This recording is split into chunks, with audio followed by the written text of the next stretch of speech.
Hello mga kapasta. Ako po si Naida ng Nueva Ecija. Avid fan po ako ng channel na to since 2022. Silent listener lang po ako noong una. Nakikinig para may pagkalibangan at pampalipas oras na rin habang nagbabantay ng maliit kong sari-sari store. Hanggang sa naengganyo na nga rin po akong mag-share ng story ko dito. Yung isi-share ko pong karanasan sa inyo nangyari noong first year high school ako. Panghapon ang pasok namin at nung araw na iyon, maaga pa lang masama na ang pakiramdam ko. Pero nagpilit akong pumasok kasi may exam kami.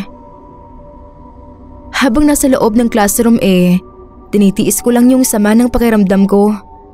Hanggang sa natapos na nga yung exam namin para sa araw na iyon. Nagsabi ako sa advisor namin at pinauwi naman ako. Pero nung naglalakad na ako sa hallway, bago bumaba ng hagdan ay naisipan kong dumaan muna doon sa klinik para magpatingin sa nurse namin at makahingi ng gamot.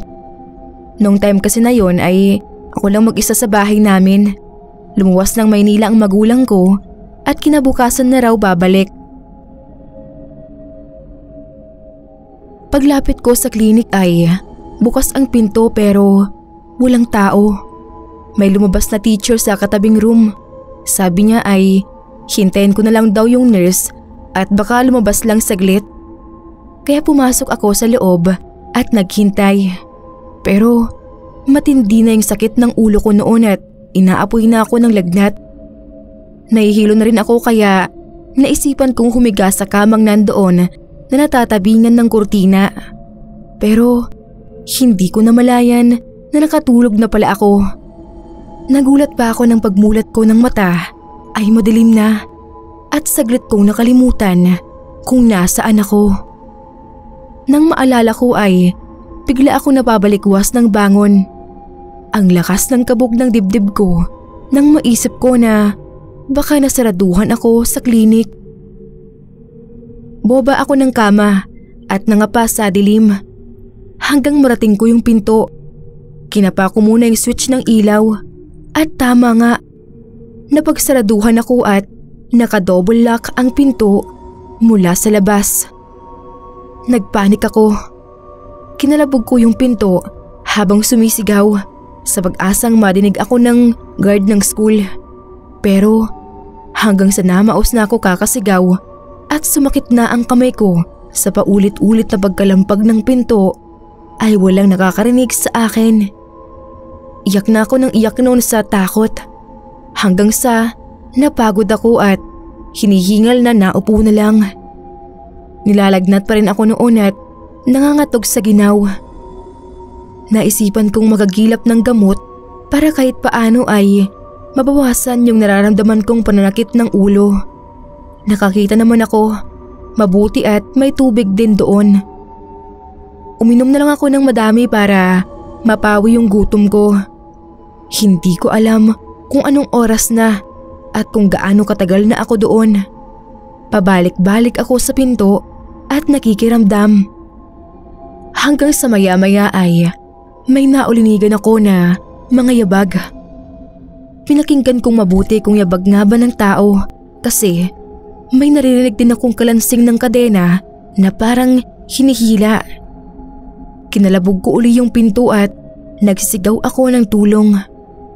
Huminto yung yabag sa tapat ng pinto pero walang kumikilos doon para buksan ang pinto. Kaya mas lalo kong nilakasan ang sigaw at kalabog. Nang wala pa rin nagbubukas ay naisipan kong dumapa para silipin kung talagang may tao doon. Medyo malaki kasi yung puwang ng pinto sa sahig kaya makikita mo kung may tao doon. At may nakita nga akong mga paa. Pero biglang nanlaki ang mga mata ko sabay pagtutup ng bibig nang makita kong puro dugo yung pares ng paa na yun at may nakataling kadenang bakal. Nangilabot ako at nagtayuan lahat ng balahibo ko sa katawan. Pero hindi ko magawang makasigaw sa takot na makagawa ng ingay. Nagsimulang kumatok yung may-ari ng mga paa na nasa labas. lalo na akong nanginig at halos magkanda-ihi sa takot. Gumapang ako sa ilalim ng kama at nagsumiksik doon. Patuloy yung pagkatok hanggang sa pinipihit na niya yung doorknob. Hindi ko na napigilan yung pag-iyak ko. Napagulgol na talaga ako sa sobrang takot. Hanggang sa maya-maya ay nawala na rin yung katok at nang silipin ko sa siwang ay wala na rin yung paang nakakadena. Matagal-tagal pa rin ang lumipas nun.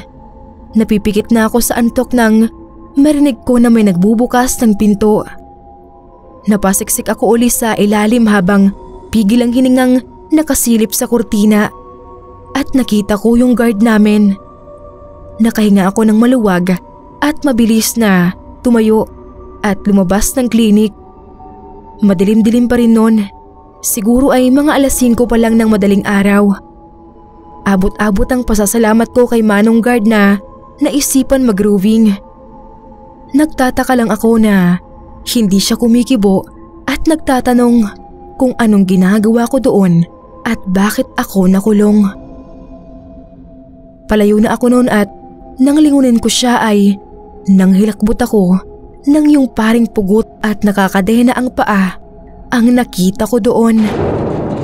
Walang lingon likod na nagtatakbo na ako pababa ng hagdan habang nagsisisigaw at doon ay nakasalubong ko ang totoong guard namin. Tinakot ako ng husto ng paring pugot pero salamat pa rin at tinulungan niya akong makalabas ng klinik na yon.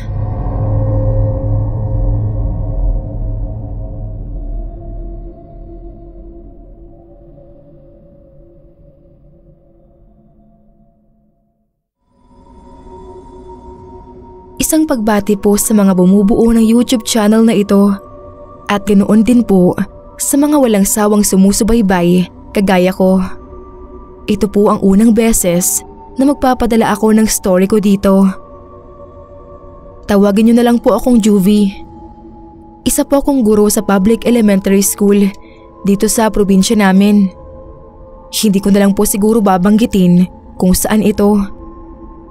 Yung nangyari po na yun ay isang karanasan ko na hindi ko makakalimutan dahil bukod sa first time ko pong naka-encounter ng ganoong masasabi kong kababalaghan, nalulungkot din po ako dahil estudyante ko po ang sangkot doon. Hayaan niyo po kung ikwento sa inyo ang nangyari. Nung araw na yun ay nagkaroon sa school namin nung tinatawag na earthquake drill. Required po na makiisa ang lahat pati kaming mga guro kaya kailangan ng lahat ay bababa sa ground alinsunod sa itinurong paraan. Noong bago tumunog ang sirena ay nakahanda na ang lahat pero may nasa 4 o 5 akong eskwela na kung kailan naghihintay na lang ng hudyat ay saka naman nagpaalam na iihi sa CR. Siyempre ay hindi ko naman pwedeng hindi payagan kaya pinagmadali ko na lang sila. At kung kailan naman sila nakapasok na ng CR ay saka naman tumunog ang hudyat. Nawala na sa isip ko yung mga nag-CR at iginaid ko na pababa ang mga estudyante ko. Nung nasa ground na kami lahat, habang nakatayo ako at nakikinig sa nagsasalita ay may napansin akong gumagalaw-galaw sa sulok ng mata ko. Inilibot ko ang tingin ko hanggang sa mapadako ko sa 3rd floor kung saan nandoon ang room namin. Mula sa pasimano ng hallway na natatabingan ng grills ay may nakita ako na isang batang kumakaway. Tumingin pa ako sa mga nasa ground kung sino ang kinakawayan niya at nang makita ko na walang ibang nakatingin sa kanya ay nakumpirma ko na ako nga ang kinakawayan niya. At noon ko nakilala na siya pala si Jasper. Hindi po niya tunay na pangalan. Isa siya doon sa mga nagpaalam na magsi-CR. Noon ko lang yun naalala. Kaya isa-isa kong chinek yung mga nag-CR kasi dapat ay walang maiiwan doon sa loob ng classroom. Nandoon naman silang lahat maliban kay Jasper na nasa taas pa nga at kinakawayan pa ako. Nakaramdam ako ng inis kaya sinanyasan ko siyang bumaba. Pero sa halip ay pandalas pa ang pagkaway niya sa akin. Hindi ko na pinansin at hinintay na lang na makababa siya. Pero ilang sandali na ang lumipas ay hindi pa rin siya bumababa. Pagtingala ko uli ay nandoon pa rin siya at sige pa rin ang kaway sa akin. Pinandilatan ko na siya at muling sinanyasan na bumaba. Pero wala talagang tigil sa pagkaway ang kamay niya. Uutusan ko sana ang isang estudyante ko na puntahan siya at pababain pero napansin ko yung galaw ng kamay niya. Hindi na lang basta kumakaway, kundi parang tinatawag ako. Yung sanyas niya ay parang pinapapunta niya ako doon sa taas. Naiirita na ako noon sa kanya kaya nagpa siya akong puntahan na nga siya. Hingal na ako pagdating sa 3rd floor. Pero wala naman siya doon sa kinakitaan ko sa kanya bago ako umakyat. Pumasok ako sa room namin at wala din siya doon. Tinawag ko siya pero walang sumasagot. Inisa-isa kong silipin ang mga kwarto pero maging doon at sa buong pasilyo ay wala ni anino niya. Nagsimula na akong mairita sa isipin na ang lakas ng loob ng estudyante kong iyon na paglaruan ako. Iyon ang nasa isip ko noon dahil wala Hindi ko naman siya makita doon at hindi ko alam kung bakit parang nakaramdam din ako ng takot doon. Wala kasing katao-tao at napakatahimik ng buong 3rd floor. First time kong ma-experience na magsolo doon at hindi pala maganda sa pakiramdam. Pababa na sana ako nang mapatingin ako sa comfort room na nasa dulo. Natigilan ako. Hindi kaya ako nandoon siya at pinagtataguan ako. Magkahalo ang inis at kaba na nararamdaman ko ng mga oras na iyon. Medyo madilim kasi sa bahaging yun dahil napundi na ang ilaw at wala pang katao-tao. Pero yun na lang ang hindi ko pa napupuntahan. Kaya lakas loob na humakbang ako patungo doon habang tinatawag si Jasper. Nang makalapit sa pinto ay bumungad sa ilong ko ang malansang amoy ng dugo. Kaya kinabahan ako.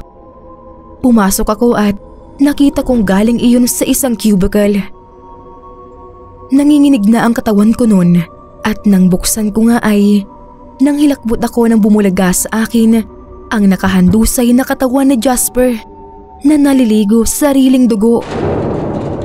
Nagtitili ako at tumakbo sa ground para humingi ng tulong. Agad namang nakaakyat ang medic at nakumpirma na patay na si Jasper.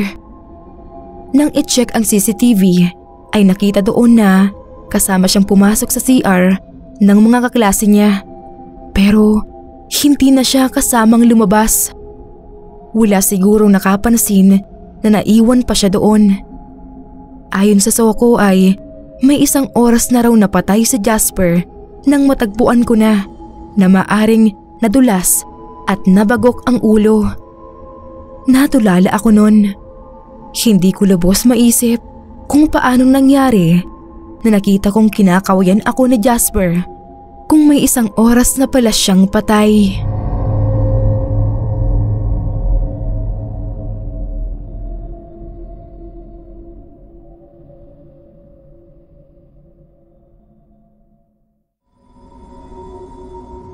Kamusta po? Mirla po ang pangalan ko. Isa po akong guro sa isa sa mga pampublikong eskwelahan dito sa Manila. Ito pong ibabahagi kong istorya sa inyo ay ikinwento lang din sa akin ng kapwa ko guro. Personal niya po itong karanasan na nangyari doon mismo sa school na pinagtuturuan namin. Kami yung close at palaging magkausap dahil share kami ng room. Pang-umaga ang klase ko at panghapon naman siya. Minsan, nabanggit niya sa akin na unang araw pa lang daw niya ay mabigat na ang pakiramdam niya sa school. Nararamdaman daw niya na may mga entities doon. Dati raw ay may nakapagsabi sa kanya na posible na may third eye siya dahil napakalabasin niya kahit noong bata pa siya. Pero wala pa naman daw siyang nakikita in flesh. Puro mga paramdam lang at kuminsan ay nakakarinig siya ng mga kakaibang tunog at mga bulungan. Kung minsan naman ay nararamdaman niyang bigla na lang nangangapal ang batok niya sa pagkakilabot. Tapos literal na tumatayo ang buhok niya na parabang may humawak at nagtaas niyon. Ang pinakamatindi pa lang daw doon sa mga nai-experience niya ay nung minsan na parang may nakapasan sa likod niya. Nagpanik daw talaga siya kasi ramdam na ramdam niya yung bigat. Pero kahit anong lingon niya at kapa sa likod niya ay wala naman siyang makita at mahawakan. Doon pa nga lang sa mga kwento niya na iyon ay kinikilabutan na ako.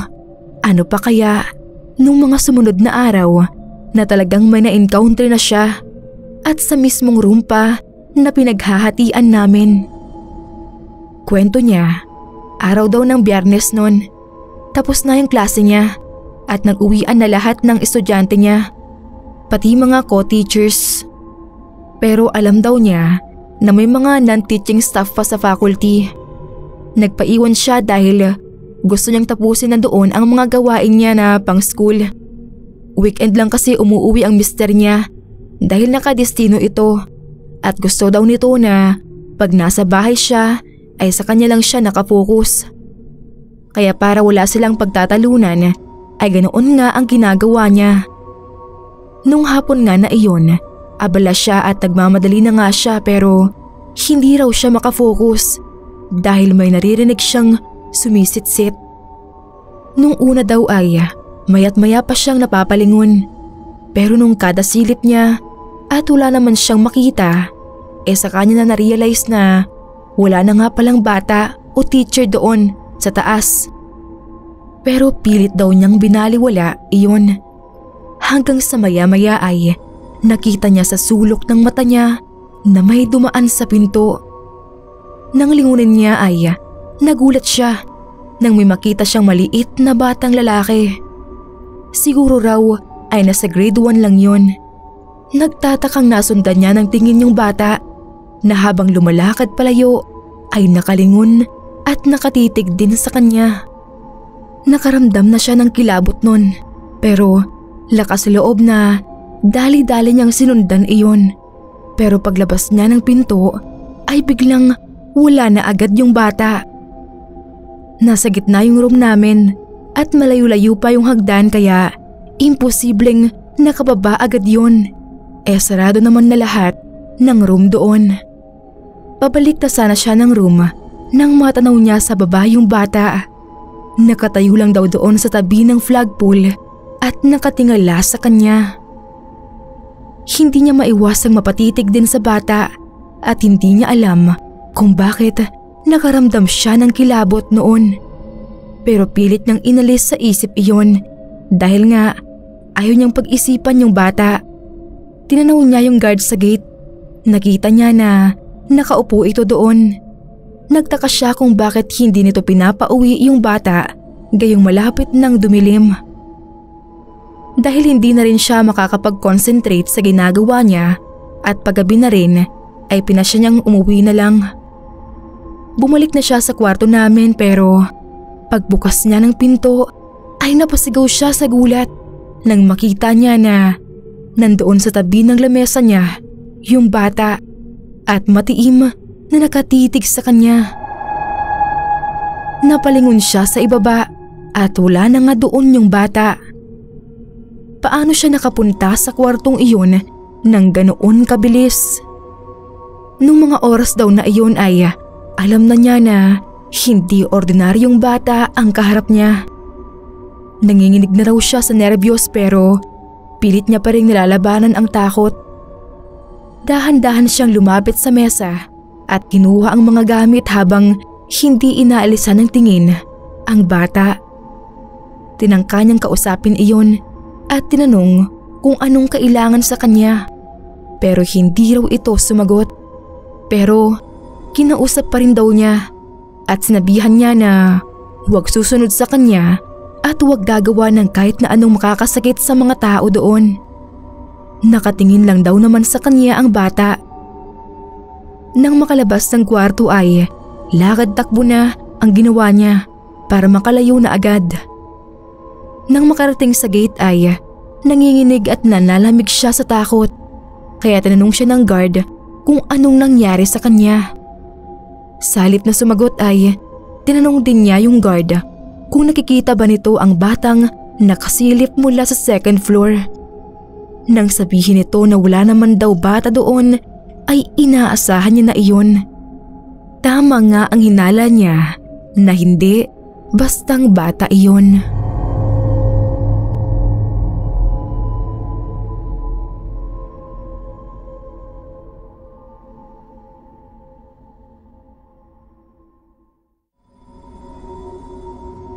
Magandang buhay mga kapasta. Ilona po ang pangalan ko, 29 years old at taga Laguna. Dati po ay matatakutin ako at hindi mahilig sa mga kwentong kababalaghan. Mga pinsan kong nakababata sa akin ang talagang fan niyo po. Pero mula nang makapakinig ako ay nagka-interes na rin ako at naging tambay na rin dito sa channel niyo. Hanggang sa isang araw nga naisipan ko na rin na magpadala ng sarili kong karanasan. Sabi po ng mga pinsan ko hindi raw masyadong nakakatakot yung kwento ko. Pero para sa akin po ay nakakatakot iyon.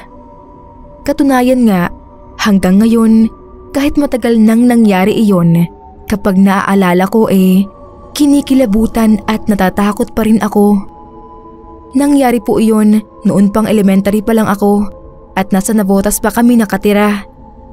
Yung school po namin ay nakatayo sa isang kalsada na ngayon ay national highway na. Ang sabi ay sadya raw na sinunog yung school namin para bigyang daan ang konstruksyon ng malaking kalsada na iyon. Pero bago pa masunog ang school na iyon, marami na akong kababalaghan at kakatuwang naranasan doon. Ang sabi ng mga kapatid ko ay may mga kaluluwang ligaw na naninirahan doon. Grade 5 ako noon sa pagkakatanda ko nang una kong maka-encounter ng kababalaghan doon. Tuwing Friday ang duty ko bilang cantineer.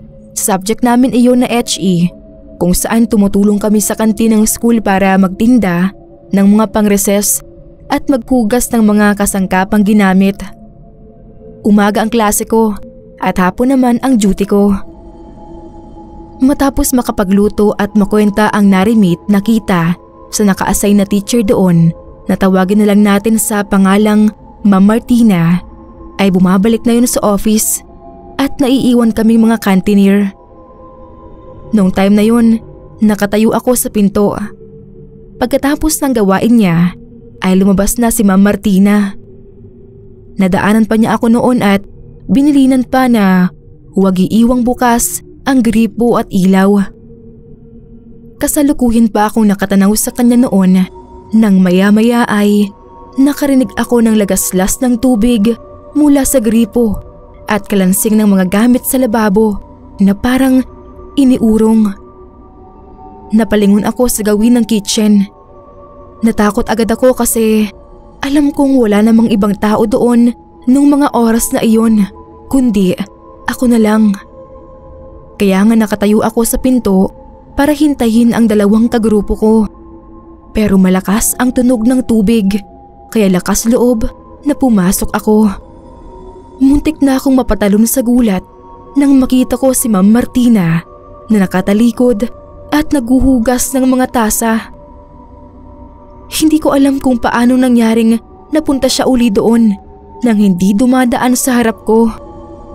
Kahit natatakot ay tinawag ko siya habang unti-unti akong umaatras.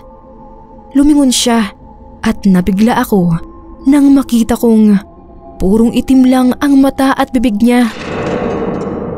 Sumisigaw na nagtatakbo ako sa hallway. Wala akong pakialam kung nabulabog ko ang mga nagkaklase. Madadaanan ko ang principal's office at nang malapit na ako doon ay biglang lumabas mula doon si Ma'am Martina. Tinanong niya kung anong nangyari sa akin. Doon na ako nagpalahaw ng iyak. Humingi na lang ako ng ibang project at hindi na nagpa-duty sa kantin. Hanggang sa tumuntong na nga ako ng grade 6, hindi ko pa rin nakakalimutan yung nangyari at ayoko na nga sanang doon mag-aral. Pero ayaw ako payagan lumipat ng papa ko dahil 1 taon na lang daw. Kaya wala na rin akong nagawa. Isang araw, nakipag-away ako sa kaklase ko at bilang parusa ay pinaglinis ako ng teacher ko sa guidance office. Umiiyak ako noon habang nagwawali sa tapat ng pinto. Wala sa isip ko ang mga katatakutan dahil masama ang loob ko na ako ang pinarusahan. Gayong gumanti lang naman ako sa nambuli sa akin. Yung office ay nasa tapat ng dulong hagdan. Hindi ko alam kung bakit laging madilim sa bahaging iyon na dapat nga ay maliwanag dahil nakakatakot na doon at lumalangit-ngit na yung malapad na hagdan. Nasa ilalim ng hagdan na iyon yung kantin at CR namin. Nakarating na ako sa punong hagdan sa pagwawalis nang makarinig ako ng mga yabag na paakyat ng hagdan. Napatingin ako doon pero nagtaka ako na wala naman akong nakitang tao. Kinalikot ko pa yung tenga ko para masigurong tama yung pagkadinig ko. Naulit yung mga yabag at sa pagkakataong yun lumalangit-ngit na rin yung hagdan. Katunayan na may dumadaan doon. Nanlalaki yung mata ko habang titig na titig sa umuugang baitang ng hagdan. Nagsisimula na ring magtayuan ang mga balahibo ko sa takot. Tatalikod na sana ako para sana kumaripas ng takbo pero nagulat ako sa biglang paglitaw sa harap ko ng isang babaeng nakaputing mahabang damit at mahaba din ang buhok niya. Sa sobrang takot ko ay nanigas ako sa kinatatayuan ko. Namalayan ko na lang na napaihi na ako sa palda ko.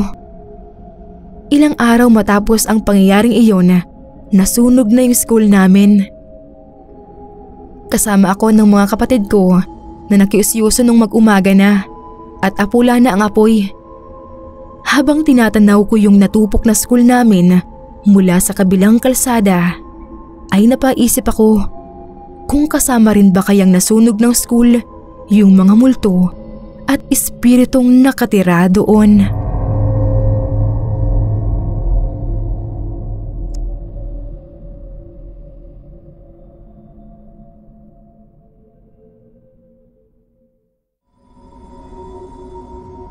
Hello po sa inyo mga kapwa ko avid listeners ng channel na to. Ganoon din syempre sa ating magaling na narrator. Ako nga po pala si Maricar. Sana po ay mapili itong kwento ko dahil excited po ako mabasa nyo ito at maibahagi sa mga taga-subaybay. Ito pong kwento ko ay matagal na ring nangyari. Noong nasa huling taon pa kami ng elementarya at hindi rin po ako yung totoong naka-experience nun, kundi yung kaklase kong itago na lang natin sa pangalang Linita. Bali yung ibang part po ng kwento ako mismo yung nakakita sa kanya kasi magkatabi po kami ng upuan at yung iba naman lalo po yung mga nakita at naramdaman niya ay kinuwento niya lang po sa akin. Yung school nga po pala namin isa sa mga lumang school dito sa Manila. May ilang palapag din yung building ng school namin at napapalibutan na nagtataas ang mga puno.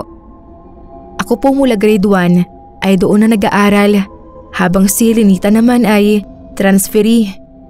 Galing daw sila sa Bohol at naghiwalay ang nanay at tatay niya kaya sila lumipat ng nanay niya sa Maynila. Mabait at tahimik naman si Linita. Hindi nga lang siya palakibo sa iba maliban sa akin kasi nga ay kami yung magkatabi. Pero kahit nung unang araw pa lang ay may napansin na akong kakaiba kay Linita. Palagi siyang tulala at madalas ay nakatitig siya sa malaking puno na malapit sa bintana ng room namin. Kung minsan ay nakikita ko na kumukunot ang noo niya at kung minsan naman ay parang nangingiti. Minsan ay hindi ako nakatiis at tinanong ko siya tungkol doon, pero inirapan niya lang ako. Isang araw, cleaners kaming pareho. Apat-tapat kami pero tumakas yung dalawang lalaki, kaya kami na lang ni Lenita ang naiwan. Pero hindi ko rin siya makatulong sa paglilinis kasi ay wala siyang ginagawa kundi sumilip sa bintana. Ilang beses ko siyang tinawag para tulungan na akong maglinis kasi malapit nang dumilim. Panghapon kasi kami. Pero hindi siya tumitinag sa kakasilip sa puno at naiinis na nga ako noon.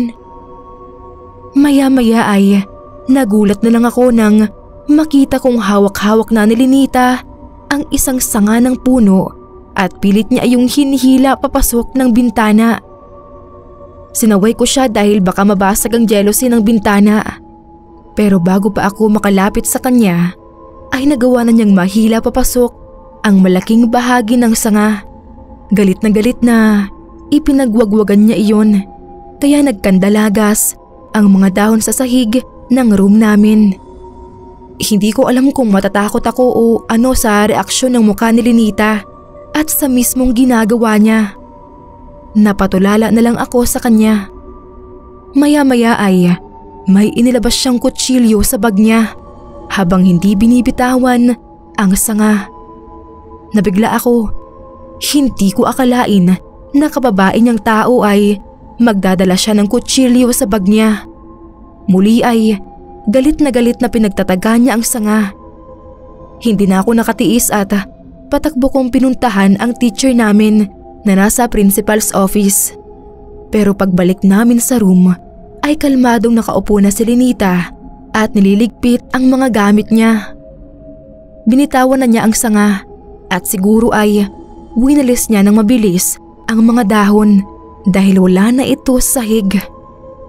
Nagkatinginan na lang kami ng teacher ko na alam ko na naniniwala sa sinabi ko base sa pagkakatingin niya kay Lenita. Chinek niya ang bag nito at nang hindi makita ang kutsilyo ay pinauwi na niya kami.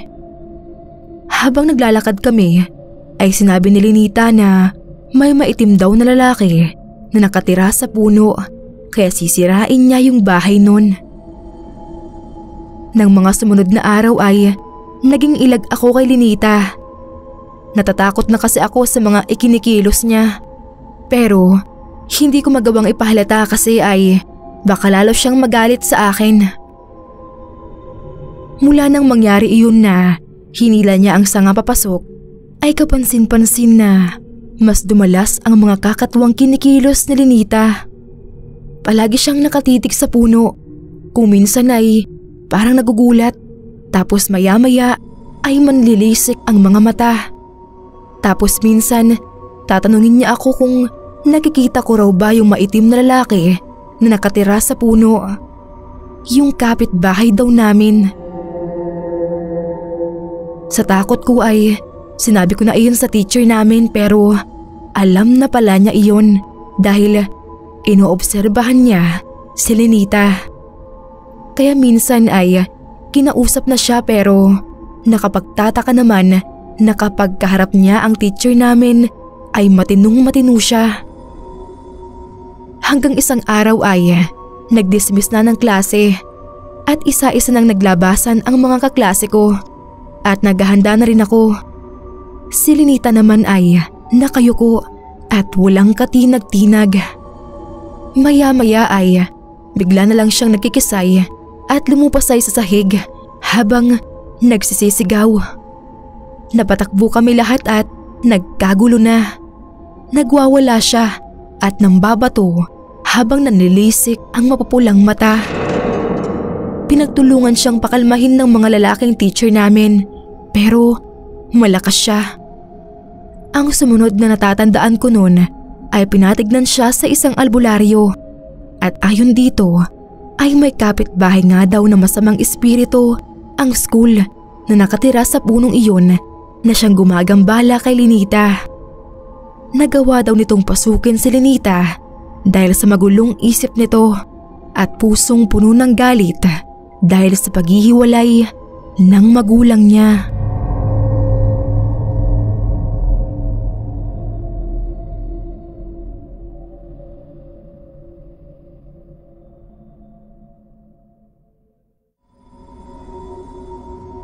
Magandang hapon po.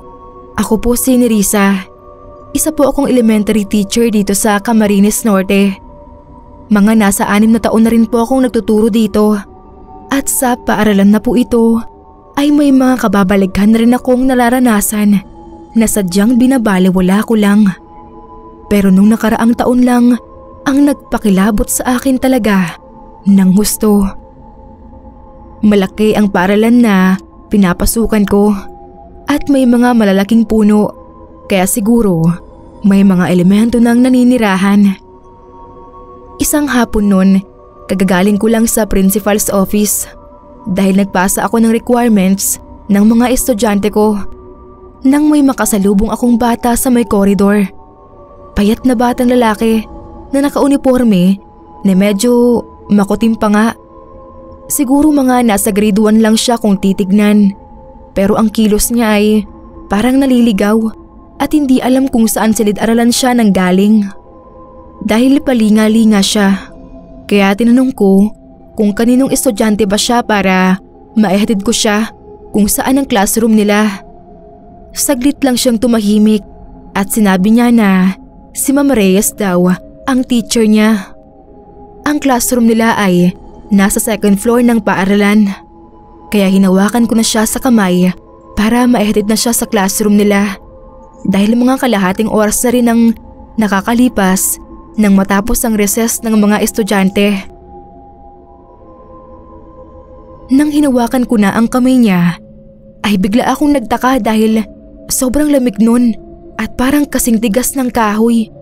Yun bang parang humawak ka talaga ng yelo dahil sa lamig at parang may kakaiba talaga sa bata. Dahil napansin ko rin na maputla siya. Kaya habang naglalakad kami ay tinanong ko kung kumain na ba siya. Dahil baka namumutla lang siya dahil sa gutom. At pagtangulang ng ulo ang sinagot niya sa akin. Talagang tahimik lang siya habang naglalakad kami paakyat sa 2nd floor. Pero maya-maya lang ay tumunog ang cellphone ko at may nag-message kaya binitawan ko muna ang kamay ng bata para tignan kung sino ang nag-text sa akin. At nang matapos na ako mag-reply ay hinawakan ko na ulit ang kamay ng bata para umakyat na. Nang makarating na kami ay hindi talaga siya kumikibo at parang malungkot ang itsura niya. Nang makarating na kami sa tapat ng classroom ni Ma'am Reyes ay nakita ko siyang nagtuturo sa unahan. Kaya sumenyas na lang ako para makita niya ako. Nang makalapit na sa akin ang co-teacher ko, ay tinanong niya ako kung anong kailangan ko. Saka ko sinabi sa kanya na nakasalubong ko ang estudyante niya na nasa koridor sa baba.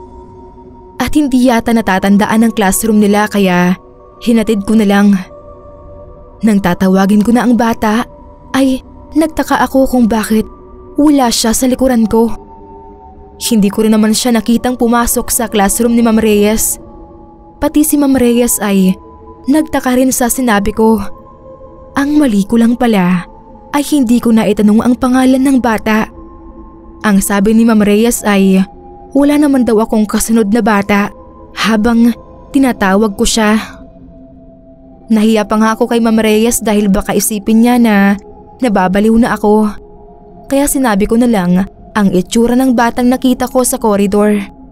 Sinabi ko rin na namumutla ang bata at baka nagugutom lang kaya ganoon siya. Pero kumpleto naman daw ang lahat ng estudyante niya. Dahil pagtapos ng recess ay nagbibilang siya para siguraduhin na wala nang nasa labas ng classroom bago mag-umpisa ang lesson niya. Hindi ko alam kung ano ang mararamdaman ko sa mga oras na iyon. Pero bigla akong kinilabutan sa nangyari. Kaya pinaupo muna ako ni Ma'am Reyes para painumin ng tubig dahil parang namutla daw ako. Ang sabi niya sa akin, baka napaglaruan daw ako ng mga elemento na naninirahan sa mga puno sa paligid ng paaralan. O di kaya ay ang batang nagpakita sa akin ay ang batang kinulong ng teacher na matagal nang nangyari. Reyes din daw kasi ang apelyido ng teacher na iyon, pero lalaki siya. Nakulong daw iyon dahil sa ginawa sa bata. Nang matapos maikwento iyon ni Ma'am Reyes, ay nagpaalam na muna ako sa principal namin na mag-half day muna dahil parang sumama ang pakiramdam ko nang mangyari sa akin yun. Hanggang sa pag-uwi ko ay iniisip ko pa rin kung totoong bata ba ang nakasalubong ko o isa na lang kaluluwa.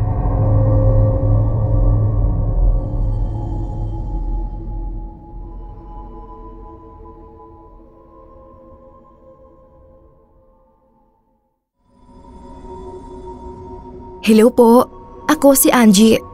Graduate na po ako sa kursong accounting at nagtatrabaho na sa isang bangko sa Pasig. Gusto ko lang po sanang i-share sa inyo ang naging karanasan namin ng mga kaklase ko sa university na pinapasukan namin noon. Hindi ko na lang po sasabihin kung saan yun. Maayos naman ang mga taon na inilagi namin sa paaralan, pero may mga bagay o karanasan na hindi natin maiiwasan. Noong freshman pa lang ako ay may mga naririnig na akong usap-usapan na may babaeng umiiyak daw sa comfort room sa building ng Fine Arts, kapre sa puno ng akasya malapit sa gym, at ang mismong may-ari daw ng university na naglalakad-lakad daw tuwing gabi doon. Noong una ay hindi ako naniniwala dahil siguro hindi ko pa nararanasan. At dahil nga madasalin akong tao ay walang puwang sa akin ang mga ganoong kababalaghan. Pero nagkamali pala ako dahil nang mag-third year ako sa university ay saka ko naranasan ang mga sinasabi nila. Isang beses po noon, nang nagkaroon kami ng practice ng sayaw sa gym, pinatawag kami ng professor namin para sabihin kung ano ang isasayaw namin para sa event na gagawin sa susunod na linggo. Pagkatapos noon ay iniwan niya na kami sa gym dahil meron namang choreographer na nagtuturo sa amin. Magkakasama kaming magkakaibigan noon. Pagtapos ng practice namin ay umupo muna kami sa bench sa labas ng gym at nagpicture mga hapon na noon. Mahilig po kasi kaming magkakaibigan sa picture. Halos lahat ata ng mga cellphone namin ay puno ng mga picture namin na magkakaibigan. 5 po kaming magkakaibigan. Nang magpicture na kami, ay nasa magkabilang dulo kami ni Jennifer. Habang nagpipicture kami ay nakaramdam ako ng parang isang malamig na hangin na dumampi sa balat ko. Hindi naman ganoon kahangin ng hapon na iyon. Kakaiba kasi ang naramdaman ko noon. Para akong pumasok sa isang malaking freezer. Ilang pictures pa ang ginawa namin at puro pilit pa ang mga ngiti ko dahil hindi na ako mapakali sa nararamdaman ko. Nang matapos na kaming magpicture ay tinignan na namin isa-isa. Maayos naman ang lahat kahit mga nakawaki kami. Hanggang sa makita namin ang mga huling picture namin. Talagang kinilabutan kami dahil napansin namin na may katabi akong isang anino na sobrang itim at hugis ng isang babae na nakaakbay pa sa akin. Nang i-zoom ng kaibigan ko ang picture para makita naming mabuti, ay biglang namatay ang cellphone niya kahit hindi naman lowbat. Maya-maya pa ay sinubukan ulit buksan ni Joy ang cellphone niya at nagbukas naman iyon. Kaya dumiretso agad si Joy sa gallery para tignan ulit ang picture namin kanina na may katabi akong anino. Pero kahit na anong hanap namin ay wala na sa gallery iyon ni Joy na parang may nagbura. Kaya sobra ang pagtataka namin kung nasaan napunta iyon.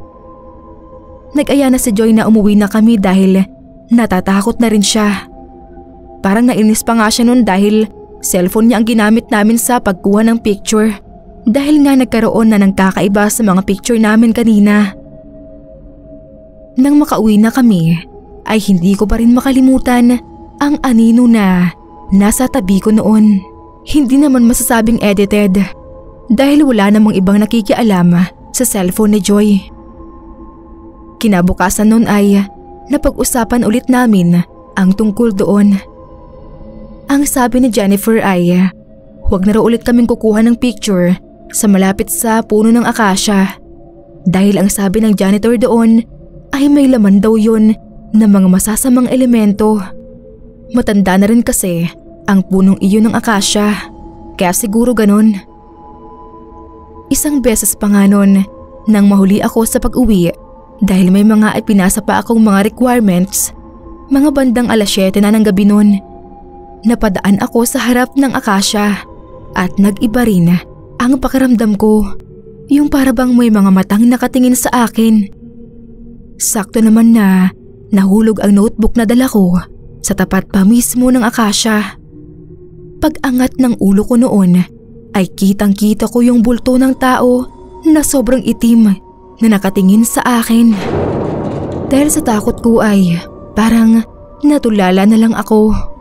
Hanggang sa namalayan ko na lang na kinakalabit ako ni Joy dahil kanina pa raw nila ako inaantay sa gate. Sinabi ko yun kay Joy kung ano yung nakita ko at talagang naniniwala sila dahil pati sila mismo ay naranasan nilang makakita ng kakaiba sa mismong picture namin.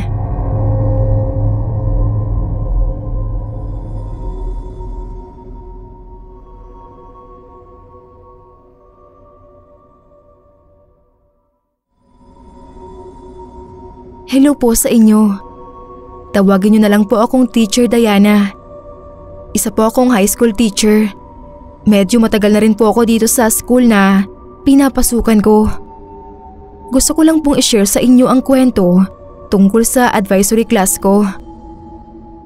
Meron po akong 45 estudyante sa isang klase at ang subject ko sa kanila ay history. Ito po ay nangyari sa kalagitnaan ng pagtuturo ko.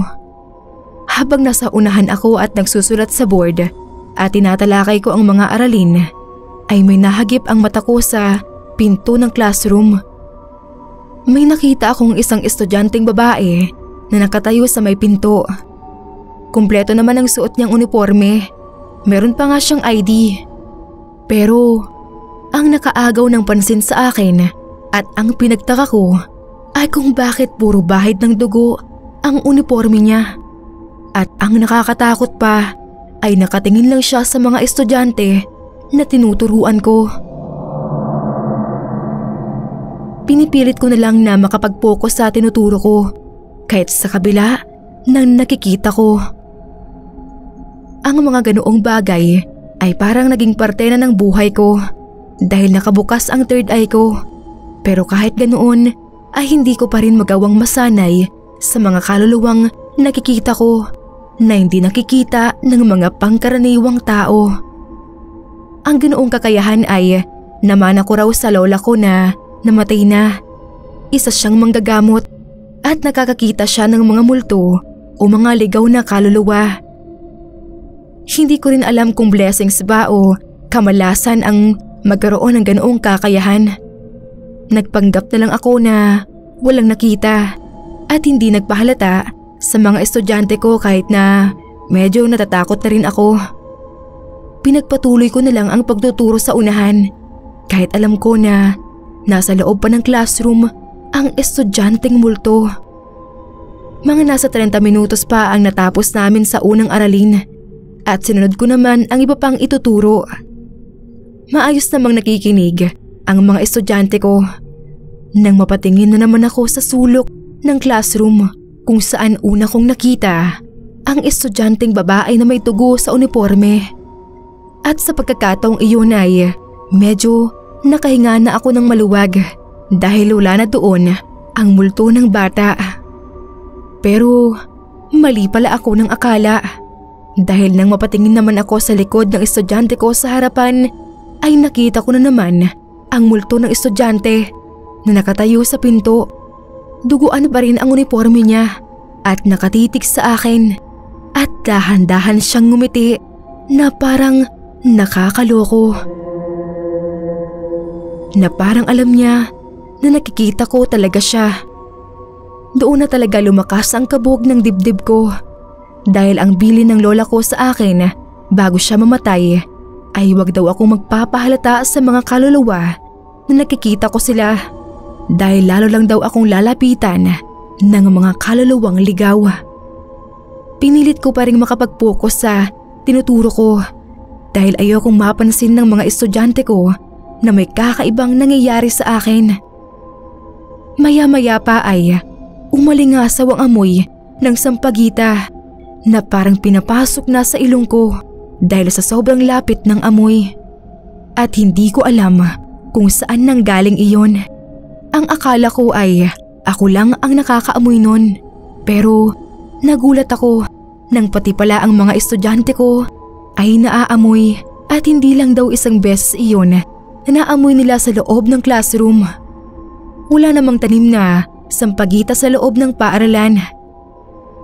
Habang napag-uusapan namin ang amoy ng sampagita, ay nakita ko na naman na nakangiti sa akin ang estudyanteng multo. Hanggang sa maya-maya lang, uwian na, ay hindi ko na nakita ang estudyanteng multo. Pero pag uwi ko ng bahay, ay sinamaan na naman ako ng pakiramdam. Ganoon ang nangyayari sa akin kapag nakakakita ako ng mga ligaw na kaluluwa. Pero kinabukasan din ay nagiging maayos na ako. Hindi ko naman kagustuhan ang magkaroon ng third eye. Pero wala naman akong magagawa kung iyon ang itinakda sa akin.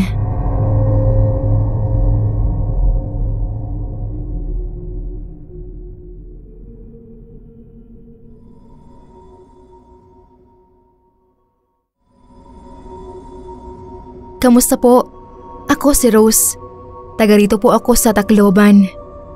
Gusto ko lang pong i-share sa inyo ang karanasan ng tatay ko sa paaralan na pinagtatrabahuan niya bilang security guard. Bago pa lang si tatay noon sa paaralan, nang maranasan daw niya na makakita ng multo. Isang security guard si Tatay Roman dito sa amin sa National High School at panggabi ang duty niya noon. Mula pag-uwi ng mga estudyante sa hapon hanggang kinabukasan. Mga alas 8 ng gabi, nag-iikot si tatay sa buong paaralan. Yung mga nakauwi na lahat ng estudyante at guro at sinisigurado niyang nakapatay lahat ng ilaw at pati na rin kung may naiwan bang nakasaksak na mga ventilador sa bawat classroom. Isang beses daw kasi ay may nakaiwan ng nakasaksak na ventilador sa isang classroom. Umusok daw at muntik nang magkasunog. Hindi raw kasi naglilibot sa gabi ang dating guard na naka-assign doon kaya hindi nakita ang mga nakasaksak na ventilador. May isang classroom din daw na nahihiwagaan si tatay kasi chinecheck naman daw niya ang mga ilaw at nakapatay naman. Pero pag ikot niya ulit ay nakabukas na naman kaya pinatay niya ulit para makasiguro lang siya. Nang nasa guardhouse na raw si tatay, ay parang may narinig siyang ingay. Kaya lumabas daw siya para alamin kung saan. Nang malapit na siya, ay nagulat daw si tatay dahil bukas na naman ang ilaw sa classroom na iyon. At kahit malayo siya ay tanaw niya na may mga estudyante dito pero malabo ang mga figura nila. Ang akala daw ni tatay ay inaantok lang siya. Kaya kinusot niya ang mga mata niya at pagdilat niya ulit ay wala na ang mga estudyante at nakapatay na ang ilaw dito. Sobrang kilabot daw ang gumapang sa buong katawan ni tatay noon. Naisip din ni Tatay Roman na baka pinaglaruan daw siya ng mga maligno sa paaralan dahil nag-iisa lang daw siyang naka-duty doon at panggabi pa. Bumalik na raw noon si tatay sa guardhouse hanggang sa mag-umaga na at dumating na ang kapalitan niya. Kinuwento daw ni Tatay Roman iyon sa kapalitan niya pero pinagtawanan lang daw siya. Isang beses pa raw noon habang nakakaidlip na si tatay sa guardhouse ay naramdaman niya na parang may kumakalabit sa kanya. Nagtaas daw ng ulo si tatay habang pumupungas-pungas pa. Nakita daw niya na palayo na ang isang lalaking nakabarong. Inakala daw ni tatay na baka may kailangan lang daw o magtatanong sa kanya. Tumayo daw si tatay at sinundan niya iyon. Habang naglalakad ay tinatawag niya pa pero hindi daw iyon lumilingon. Kaya sinundan lang daw iyon ni tatay. Pero ang ipinagtaka daw ni tatay ay kung paanong nakapasok ang lalaking nakabarong samantalang nakalak naman ang gate sa likod at harapan ng paaralan. Nang makarating daw sila sa classroom na kinatatakutan ni tatay ay bigla raw nawala ang lalaki. Tumakbo daw talaga pabalik sa guardhouse si tatay dahil sa nakita. Nang mag-day off daw noon si tatay at pagpasok niya kinabukasan ay nagkwento na rin ang kapalitan niya. Naglilipot daw iyon nang may marinig siyang tugtog sa isang classroom doon. Inakala niya na baka may naiwan pang nagpa-practice na estudyante. Pero napuntahan niya na lahat ng classroom doon ay hindi niya pa natuntun ang ingay na parang malakas na speaker. Kaya napakamot na lang daw siya sa ulo. Minsan din nilang nakakwentuhan ang matandang teacher doon. Ang sabi, ang lalaking nakabarong daw na nagpapakita doon ang may-ari ng eskwelahan.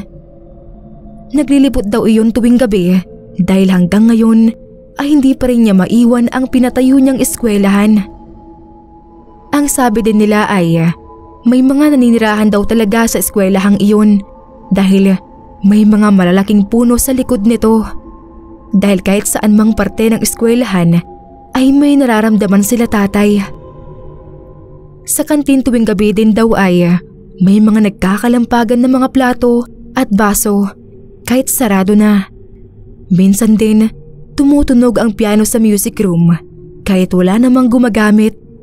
At dahil daw doon ay napagdesisyonan ng mga anak ng may-ari ng eskwelahan na pabendisyonan na ang eskwelahan dahil noong una ay wala iyong bendisyon dahil binuksan agad para makapag-umpisa na ang klase.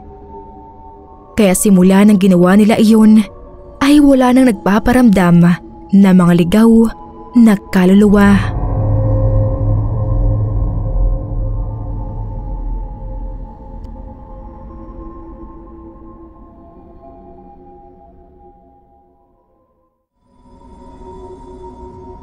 Hello po sa lahat.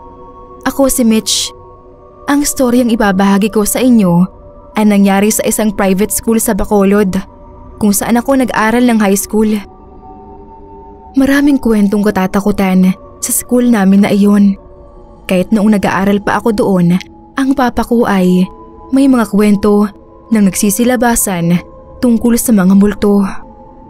Matagal na rin kasi ang eskwelahan na yon. Nire-renovate na lang ang ilang mga classroom doon at pinapaganda. Magagaling din naman magturo ang mga teacher sa eskwelahan namin na iyon. Nag-enroll din ako noon sa music class. Mahilig din kasi akong kumanta, kaya naisipan din namin na mag-enroll ng dalawa kong kaibigan.